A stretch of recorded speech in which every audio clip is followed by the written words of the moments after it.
Hello everybody, once again this is Dr. Amit from Rudraksh Physiotherapy Clinic Solan. Today the topic is mechanics of rotator cuff. Biomechanics of rotator cuff को देखने की कोशिश करते हैं. पहले आप ध्यान से देखें डायग्राम ए को. If you see, I have made a shoulder joint between the humerus and the scapula. This is the shoulder joint axis. Deltoid is acting and doing shoulder flexion. Anterior deltoid, the muscle force vector of deltoid is acting in this direction, and this is the resultant force vector of the deltoid. This is divided into two components, right? One is your horizontal component that is parallel to the humerus, that is FD cos of theta, and one is perpendicular to the humerus, that is marked in green color, FD sin of theta. So FD sin of theta, force vector of deltoid, vertical component sin of theta, is doing the flexion, is providing the flexion to the shoulder joint, whereas the horizontal component is moving the humerus in a superior direction towards the coracoacromial arch. Is this clear? Now what is going to happen if you see the force vector of deltoid, which was the resultant vector, we have divided it into two components. हमने दो components में उसको divide किया, एक FD cos theta, एक FD sin theta. FD sin theta was a smaller component, whereas FD cos theta is a bigger component. Now what is happening? That FD cos theta is going to bring the humerus and jam the humerus to the coracoacromial arch. It is going to jam the humerus towards the coracoacromial arch. और coracoacromial arch और shoulder joint के बीच में क्या है? Subacromial bursa I have marked as B, and rotator cuff tendons, the common tendon of the rotator cuff muscles.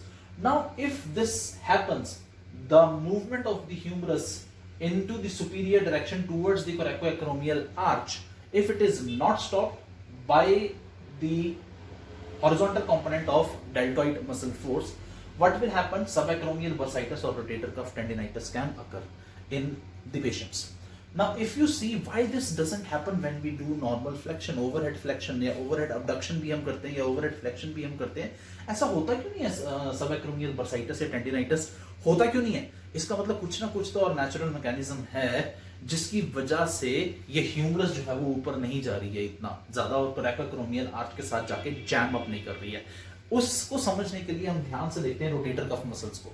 This is diagram B and I have made this is the force vector of deltoid, angle of pull 15 degrees, but उसके साथ साथ हमने बनाया है, if you see the rotator cuff muscle का जो insertion है, that is in the greater tubercle of the humerus, and supraspinatus, infraspinatus and teres minor तीनों की तीनों muscles ही वहीं पे insert करती हैं और scapula से origin होता है. So this is an open kinematic chain. तो in rotator cuff muscles का जो direction होगा, that will be from insertion to the origin.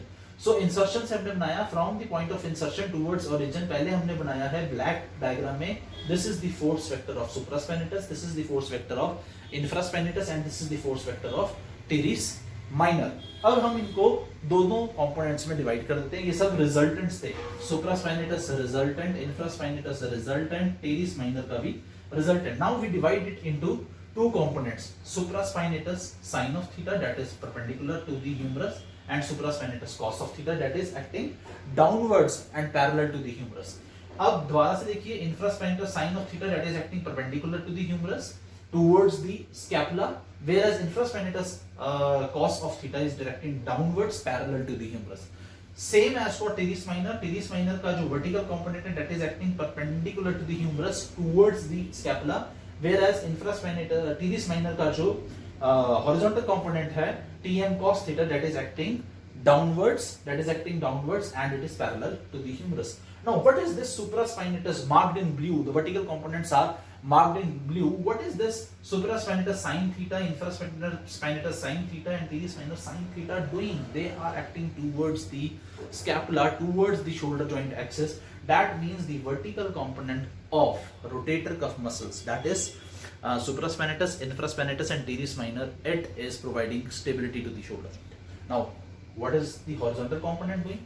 Horizontal components are acting downwards and parallel to the humerus. Supraspinatus cos of theta, infraspinatus cos of theta, teres minor cos of theta, they are acting downwards. They are preventing the upward displacement of the humerus. Otherwise the humerus will jam up with the coracoacromial arch over here, But this is why is this not happening? Because the horizontal components of the rotator cuff muscles are bringing the humerus into a downward direction. That is why this humerus is not jamming up with the coracoacromial arch and not impinging any of the structures which are lying between the coracoacromial arch and the shoulder joint, that is subacromial bursa or the tendon of the rotator cuff. So we are not having subacromial bursitis or rotator cuff tendinitis. So stay tuned with our channel.